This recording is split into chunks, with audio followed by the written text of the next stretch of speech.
आधी आबादी का पूरा मान, संसद में बढ़ेगी शान।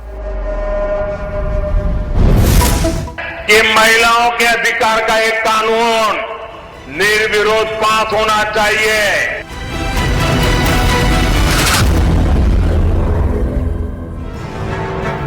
2029 की तैयारी, अब महिलाओं की बारी।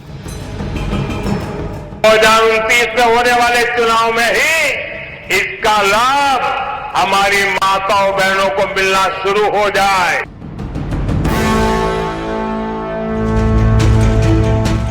मोदी की हुंकार, महिलाओं को मिलेगा अधिकार। दक्षिण का डर होगा दूर, महिला प्रतिनिधित्व होगा भरपूर।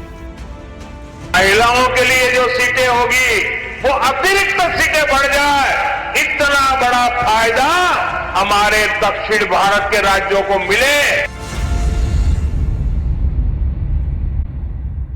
महिला आरक्षण को लेकर देश की राजनीति एक बार फिर गर्म हो गई है। संसद का विशेष सत्र बुलाकर सरकार इस कानून को जमीन पर उतारने की तैयारी में है। केरल में प्रधानमंत्री नरेंद्र मोदी ने एक सभा को संबोधित करते हुए यह साफ किया कि 2029 के लोकसभा चुनाव से पहले महिलाओं को 33% आरक्षण का लाभ दिलाने के लिए जरूरी संशोधन किए जाएंगे। अब देखना होगा कि इस अहम मुद्दे पर संसद में सभी दल एकमत होते हैं या नहीं।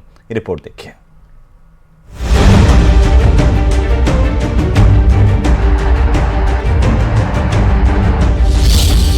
नारी शक्ति का महासंकल्प,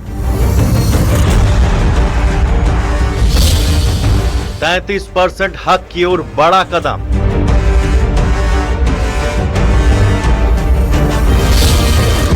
महिला आरक्षण पर विशेष सत्र। ये हमारी ही सरकार है जिसने लोकसभा और विधानसभा में महिलाओं को 33% रिजर्वेशन दिया है। महिलाओं को 33% आरक्षण देने वाले कानून को लेकर अब सरकार अगला बड़ा कदम उठाने जा रही है।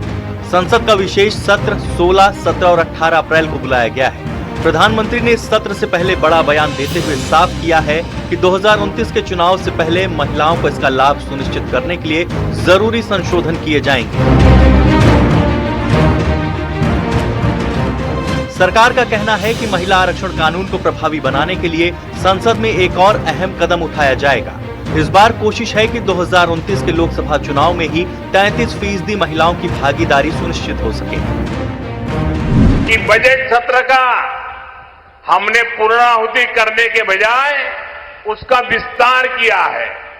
3 दिन के लिए 16, 17, 18 अप्रैल को संसद फिर से मिलने वाली है। आपको पता है क्यों मिलने वाली है?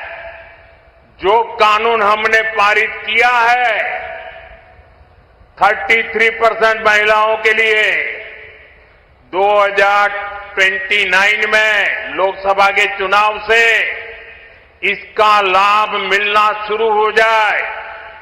33% बहनें पार्लियामेंट में आकर के बैठे, इसके लिए कानून बनाने की जरूरत है।